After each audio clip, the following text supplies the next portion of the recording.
Mao kini ang pamilyang Reyes. Adunay tulo ka ginikanan nga lahi-lahi ug estilo sa pagkaginikanan. Tanawa na unsa na. Kapila na ti kag hanga dili magduwa dira. Gahi jud kay kag ulo. Sorry.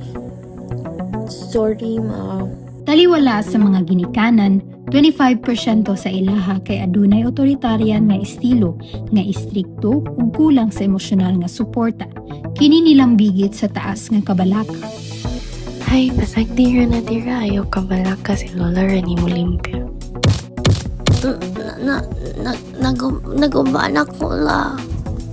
Sa samang paagi, 18.8% ang nagpractice o permissive nga estilo, nga walay klarong limitasyon o disiplina.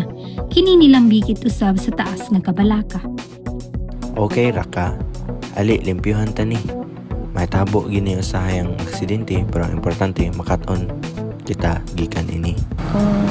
Okay, Papa. Sa laing bahin, 56.3% ang adunay authoritative nga estilo na balanse sa gugma ug disiplina. Kini nilang bigit og normal nga kabalaka.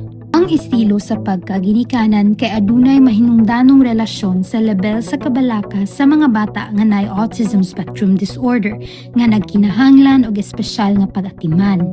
Mahimo kining makapadugang o makapamenos sa ilahang kabalaka.